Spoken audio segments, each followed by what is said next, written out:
System है वो आपको टेली CPR के लिए गाइड भी करता है, गाइडलाइंस करता है कि किस तरह से आपने हाथ रखने हैं और किस रेशो से आपने दबाना है, और वो साथ आपको गिनती गिन के आपको बताएंगे कि किस तरह से आपने जो है वो 1 सेकंड में 2 मरतबा सीने को दबाना है। हीटिंग हो रही तो उसके मतलब बताएंगे कि उसको आप कैसे मैनेज कर सकते हैं। अस्सलाम वालेकुम, औज़ुबिल्लाहिमिनश्शैतानिर्रजीम, बिस्मिल्लाहिर्रहमानिर्रहीम। जी सबसे पहले जी आपने ये देखा होगा कि जब भी कोई एक्सीडेंट होता है ना, हम में हमदर्दी बहुत ज़्यादा है, दौड़ कर जाते हैं, उठाते हैं मरीज़ को। एक तो नुकसान हो चुका है, दूसरा पहले भी सर ने बताया है कि हम मज़ीद उसे मजदूरी की तरफ लेके चले जाते हैं। कैसे लेके जाते हैं? माइनर इंजरी को हम कॉम्प्लिकेटेड केस बना देते हैं जी। कैसे जी? हड्डी जब भी टूटती है ना, या तो टूट कर ये 2 हिस्सों में तकसीम होती है। एक होता है किसी चीज़ को काटना और एक होता है तोड़ना। ये 2 मुख्तलिफ चीज़ें हैं। अब ये मेरा हाथ है ना, अगर मैं इसको काटूंगा ना, ये इन लाइन 2 हिस्सों में तकसीम हो जाएगा। ऐसे ही है, मैंने इसे काटा है, तोड़ा नहीं है, ये इन लाइन 2 हिस्सों में तकसीम हो जाएगा। अगर मैं इसको तोड़ता हूँ ना, जब मैं तोड़ूंगा ना, इसके एजेस बनते हैं। इसके क्या बनेंगे? ये इन लाइन 2 हिस्सों में तकसीम नहीं होगा, इसके एजेस बनेंगे, कोने बनेंगे। और ये कोने जो एजेस होते हैं ना, ये एक ब्लेड से भी ज़्यादा तेज़ धार बनते हैं। ऑन स्पॉट हम कोई सेल्फी नहीं ले रहे, हम कोई स्टेटस डालने के लिए वीडियो नहीं बना रहे। हम क्या करें, हमने फ़ौरन उसे उठा के रोड की साइड पे रखने की कोशिश की। काम बहुत अच्छा करें लेकिन तरीका गलत है। आप उसे बचाने की बजाय मज़ीद नुकसान की तरफ धकेल रहे हैं। कैसे जी? हड्डी टूटी है और जब उसके एजेस बनते हैं, आपने उठाया, ये मेरी हड्डी टूटी, एक भाई ने मुझे यूँ उठाया, वो एजेस ऐसे ऊपर जाएंगे। जब ऐसे ऊपर जाएंगे तो वो मेरे मसल्स को काटेंगे। अल्लाह ना करे, अल्लाह ना करे, नर्व आ गया इसके अंदर तो वो भी कट जाएगा। और हमेशा के लिए मैं उस हिस्से से आपके घर में भी हो सकती है। आप घर में मौजूद है तो आज हमको जो आपको सिखाने की कोशिश करिए, थोड़ा सा एक्टिव होकर बैठे, इंशाल्लाह फिर आप लोगों से ज़्यादा चाहेंगे। कैसे जी? हड्डी टूटी, आप मौके पर मौजूद थे, आपने उसे ज़बरदस्ती घसीट के रोड की साइड पर नहीं रखना। आपने क्या करना है, उसे वहीं पे सेव करना है। वहीं पे सेव कैसे? जैसे सर ने बताया, डेंजर चेक करना है, गाड़ी इधर उधर आ तो नहीं रही, आपने खुद को सेव किया। बी सेव करने के बाद पेशेंट के पास पहुंचे। आपके पास कोई भी लकड़ी की चीज़ है, ये देखिए लकड़ी के छोटे छोटे पैमाने हैं, मेडिकल ज़बान में इसको स्प्लेंट बोलते हैं। अगर आपके पास ये मौजूद है तो वेल एंड गुड। आपसे सवाल करूंगा, पब्लिक प्लेस पे कौन सा ऐसा मटेरियल मौजूद होगा जिससे आप किसी हड्डी को, टूटी हुई हड्डी को सहारा दे सकते हैं जी? जूता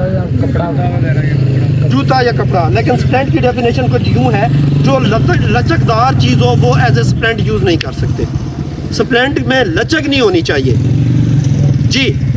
तो मेरे अल्लाह की ज़ात ने इंसानी जिस्म को नेचुरल स्प्लेंट बनाकर भेजा है। कैसे जी? ये उंगली टूटी, मेरे पास कोई भी चीज़ ऐसी मौजूद नहीं है तो मैं क्या करूँगा? ये बैंडेज निकाले तो मैं क्या करूँगा? दूसरी उंगली के साथ इसको सहारा दे दूँगा। तो क्या हुआ? इस टूटे हुए हिस्से की मूवमेंट रुकी, मजीद नुकसान से मैंने बचा लिया। ऐसे ही है ना, आपके पास पब्लिक प्लेस पे कोई भी चीज़ अवेलेबल नहीं है तो खुदारा आपकी बॉडी तो है ना, ये आपका बाजू टूटता है, आपके पास लकड़ी मौजूद नहीं है, आप उसे अपने बाजू के साथ फिक्स कर सकते हो। कैसे जी? आप खड़े हो जाए जल्दी से। अब क्या करेंगे जी? ये मेरे हाथ में क्या है? बैंडेज। क्या है? बैंडेज। आपके पास कोई फर्स्ट एड किट है? चलें, जिसके पास है वेल एंड गुड। अगर किसी के पास नहीं भी है तो फिर भी आपने परेशान नहीं होना, ठीक है? फिर आप बैंडेज नहीं, आप किस चीज़ का सहारा ले सकते हैं? आप अपनी बुनियान उतार सकते हैं, शर्ट उतार सकते हैं, किसी की जान बचाना। जिसने एक जान बचाई गोया उसने पूरी ये जज्बा आपने रखे, जान बचाना है। ये स्ट्रॉलर की कीमत या शर्ट की कीमत किसी जान से ज़्यादा नहीं है, तो आपने अल्लाह की रज़ा के लिए इसकी जान बचानी है। अब इसका जी एक्सीडेंट हुआ, मैं मौके पर पहुंचा, इसका बाजू टूटा हुआ है। कहाँ से? यहाँ से बाजू टूटा हुआ है। तो कौन कौन से हिस्से की मैं मूवमेंट रोकूंगा? पूरे बाजू की। क्यों जी? टेक्निकल पॉइंट बताया ताकि मैं आगे बढ़ूँ। है पता? नहीं पता। जहाँ भी फ्रैक्चर होता है तो इसके एक ऊपर वाले ज्वाइंट और एक नीचे वाले ज्वाइंट की मूवमेंट रोकी जाती है। क्लियर हो गया? अगर यहाँ से उंगली टूटी है तो मैं इसका पूरा बाजू नहीं रोकूंगा, तो मैं क्या करूँगा? यहाँ से टूटी, एक ऊपर वाला ज्वाइंट, एक नीचे वाले ज्वाइंट की मूवमेंट को रोकूंगा। अब यहाँ से हड्डी टूटी है तो मैंने क्या किया? ये मेरे पास लकड़ी की कोई जगह कोई चीज़, तख्ती या फटी मिल सकती है, या कोई लोहे की स्प्लेंट यूज़ करूँगा जी। क्या होगा? यहाँ से हड्डी टूटी, मैंने इस शीशे की भी मूवमेंट रोकनी है और इस शीशे की भी। अगर इसको मैं फिक्स कर देता तो ये रुक जाएगी। ओ यार बोलो तो सही, पक्की बात है। चलें जी, पहले तो स्टॉलर, दुपट्टा, शर्ट, टाई, कोई कुछ भी चीज़, ठीक है, एज ए बैंडेज आप यूज़ कर सकते हो। क्लियर हो गया?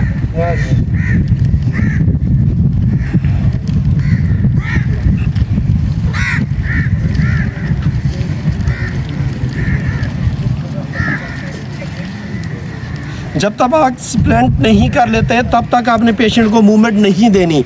अगर आप कुछ भी नहीं कर सकते, आपके पास स्प्लेंट नहीं है, आप स्ट्रॉलर, दुपट्टा यूज़ नहीं करना चाहते, तो खुदारा पेशेंट जहाँ पे पड़ा है ना उसको वहीं पे सेव कर दें। वहाँ पे कैसे सेव करना है? रोड के बीचों बीच में है तो खुद ऑपोजिट साइड पे खड़े आ जाए, उसे मजीद कोई चीज़ नुकसान ना पहुँचाए। आपने पेशेंट को घसीट कर साइड पर नहीं लेके जाना। क्लियर हो गया? हाँ, अगर आप बहुत अच्छी फासट करी है तो आपने क्या किया जी, आपने स्प्लेंट अप्लाई कर दिया है, तो फिर खुदारा इसे आप उठा कर की साइड पे बिठा भी सकते हैं, अपनी कन्वेंस पे हॉस्पिटलाइज भी किया जा सकता है। क्लियर हो गया? आप पूरा दुपट्टा या स्ट्रॉलर यूज़ नहीं करना चाहते, फिर आप क्या करते हैं, 3 या 4 छोटे छोटे रस्सी के टुकड़े, 3 या 4 छोटे छोटे रस्सी के टुकड़े की मदद से भी ये फिक्स किया जा सकता है। कैसे जी?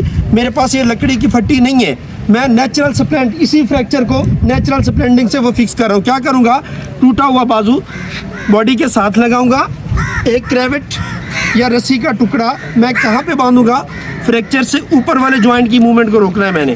क्लियर हो गया?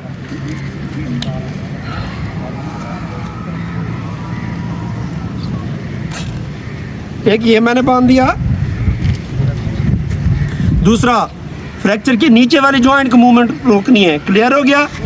ये मैंने इस जॉइंट पे बांध दिया, और तीसरा कैविट जो मैं बांधूंगा वो फ्रैक्चर वाली जगह पे ही। क्लियर हो गया? मेरे पास लकड़ी का फट्टा नहीं भी है तब भी मैंने इस टूटे हुए हिस्से की मूवमेंट को रोक लिया, पेशेंट को मजीद नुकसान से मैंने बचा लिया। कर लोगे?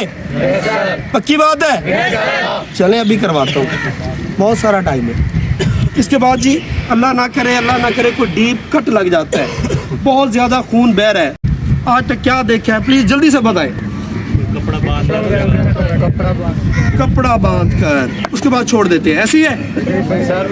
इसके अलावा बोलो, शाबाश शाबाश, आप भी बोलो भाई, आप ज़्यादा थके हुए हो, स्पोर्ट मैन हो, बात करना सीखो जी, प्लीज़ आप बताएं। खून बह रहा है तो आप उसे कैसे रोकने की कोशिश करो, बात करो, चाहे गलत भी है। प्रेस करते हैं, शाबाश, गुड। आप बता रहे थे कुछ,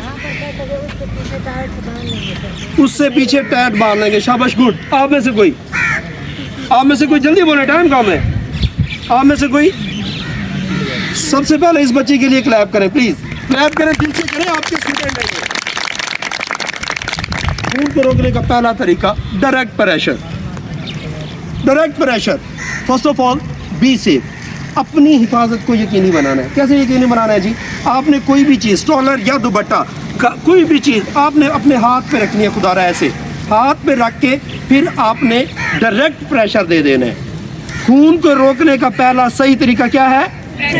प्रेशर, डायरेक्ट प्रेशर। तो कितनी देर के लिए? ये नहीं है जी, ये बंदे को चोट लगी है, मैंने अपना जल्दी से शर्ट उतारी, ये मैंने पकड़ा, अब मेरा हाथ थक गया, मैंने हाथ चेंज कर दिया, फिर मेरा हाथ थक गया, मैंने हाथ चेंज कर दिया। ये मेरा स्टॉलर, दुपट्टा, शर्ट, टाई यूज़ करना फजूल है, ये कोई हेल्प नहीं की मैंने। या क्या किया जी, मैंने उठाया और बांध कर बैठ गया साइड पे, नहीं, ऐसा नहीं है। आपने खून को कभी बहता हुआ देखे? आज इधर एक्सीडेंट हुआ है, 2 दिन तक खून जो है ना लिक्विड हालत में रोड पे खड़ा रहा। ऐसा क्यों नहीं होता? ऑक्सीजन के साथ जब होता तो हो जाता है, गाढ़ा हो जाता है। बात करें, मज़ा आ रहा है यार आपसे।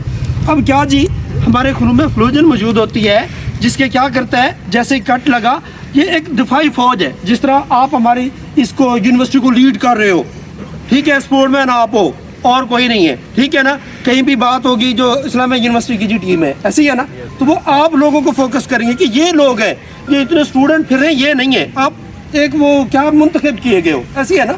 खून को रोकने के लिए भी एक मुंतखब किए गए हैं जी फ्लोजिन्स। क्या कहते हैं, वो हमारे लीवर में मौजूद होते हैं, जहाँ भी कट लगता है हमारा इम्यूनिटी सिस्टम उसको रिस्पॉन्स करता है, तो फ़ौरन फ्लोजिन करें जी, वहाँ पे कट लगे उसको खून रोकने की कोशिश करें। क्या करता है, वो आता है, उसको ब्लास्ट करके जाल बुनने में, दीवार बनाने में थोड़ा सा टाइम चाहिए होता है। कितना टाइम चाहिए था? 5 से 6 मिनट का टाइम। अगर वो 5 से 6 मिनट आप सही तरीके से दबा के रख सकते हो तो फिर आपका स्टॉलर, दुपट्टा, टाई, शर्ट यूज़ करना वो किसी की जान बचाने के इस्तेमाल में आ सकता है। क्लियर हो गया? तो आप जब भी डायरेक्ट प्रेशर देंगे तो कितनी देर दबा के रखेंगे? तो खुदारा ये हाथ रोटेट नहीं करते रहना। उसके बाद फिर आप दूसरा स्टेप आपका क्या होगा? दूसरा स्टेप, इसके ऊपर आप बैंडेज बांध देंगे। जो आपने हाथ रखा था या हाथ में जो कपड़ा था उसको जख्म से नहीं हटाना।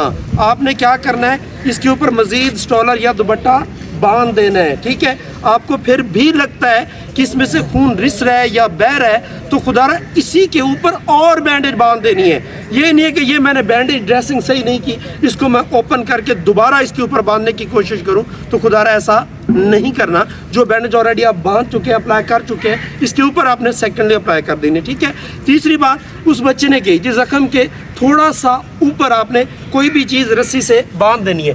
बिल्कुल सही तरीका है, लेकिन ये जान बचा भी सकता है, मज़ीद नुकसान की तरफ भी लेके जा सकता है। बचा कैसे सकता है? ब्लीडिंग बहुत ज़्यादा बह रही है जी, डीप कट है या एम्पुटेशन है, जिस्म का किटा हिस्सा कोई कट कर अलग हो गया है तो खून पानी की तरह बह रहा होगा, फौरे की तरह बह रहा होगा। बुलेट इंजरी के अंदर क्या होता है जी? बुलेट लगी, खून फौरे की तरह बहता है, पानी की तरह। क्लियर हो गया? या कोई तेज धार चीज़ लगती है, जब खून फौरे की तरह, पानी की तरह बह रहा हो तो फिर आपने ये तीसरा चौथा मेथड अप्लाई करना। टॉर्निकेट मेडिकल ज़बान में इसको कहते हैं। जख्म से 4 इंच ऊपर, यहाँ पे डीप कट लगा है तो 4 इंच ऊपर मैं क्या करूँगा? ये रस्सी का टुकड़ा बांध दूंगा। क्लियर? उसमें एक और चीज़ ऐड करें कि जहाँ पे आप बांध रहे हैं, अगर इसके करीब कोई ज्वाइंट है, ठीक है, अब यहाँ पे मैं बांध रहा हूँ, आप कसकर बांधेंगे, इससे क्या होगा? बहता हुआ खून स्टॉप हो जाएगा, रुक जाएगा। एक तरफ आपने जान बचा ली, लेकिन मजीद नुकसान की तरफ कैसे धकेल रहे हैं? वो ऐसे धकेल रहे हैं कि इसे बांध कर भूल नहीं जाना। आप किला द्रावड़ गए थे जी विजिट करने, वहाँ पे एक्सीडेंट हुआ, कट लगा था, आपने क्या किया? टॉर्निकेट बांधा, वहाँ से चले BVHI, बहुत सारा टाइम गुजर गया तो क्या होगा? जिस्म के बाकी हिस्से को जिंदा रहने के लिए ऑक्सीजनेटेड ब्लड की सप्लाई की ज़रूरत होती है। तो आपने वो सप्लाई रोक दी टॉर्निकेट अप्लाई करके, तो डॉक्टर क्या देखेंगे? ये देखा जी ये ब्लैक हो गया, वो ये पूरा हाथ काट के साइड पे रख देंगे। आपने बचाने की बजाय मजीद नुकसान में इसे धकेल दिया। तो मेडिकल ज़बान इसे ट्रीट इसे क्या कहता है कि आप मैक्सिमम 20 मिनट तक आप कंटिन्यूसली बांध के रख सकते हैं। कितनी देर तक? 20 मिनट। कितनी देर तक? 20 मिनट के बाद फिर आपने 1 मिनट के लिए इसे लूज करना है। 1 मिनट के बाद अगेन दूसरा साइकिल स्टार्ट हो जाएगा। आप 20 मिनट के लिए मजीद इसे बांध के रख सकते हैं। याद रहेगा? पक्की बात है? भूलोगे तो नहीं? टॉर्निकेट कितनी इंच ऊपर अप्लाई किया जाता है? आप में से बताए कोई? टॉर्निकेट जख्म से कितना ऊंचा बांधा जाता है? स्पोर्ट मैन हो, जिससे सवाल किया जाए सिर्फ वही जवाब दे। ऐसे ही है? yes, sir। जी कितने में? 4 इंच। जी क्लैप करें इनके लिए। आपसे सवाल CPR के बारे में पूछ लूं? पूछ लूं? yes, छाती को कितने इंच नीचे दबाना है? 2 इंच। कौन बताएगा? 2 इंच नीचे दबाना है। ये बातें याद रहेंगी? yes, भूलेंगे तो नहीं? no, sir. पक्की बात है? yes, sir. एक नारा हो जाए? yes, sir. Pakistan rescue. Good good very good, good good very good. मैं कहूँगा काहो लागे, आपने कहना डाडो सोटो। ठीक है? हाँ, काहो लागे, काहो लागे, बल्ले भी बल्ले, बल्ले भी बल्ले, बल्ले भी बल्ले।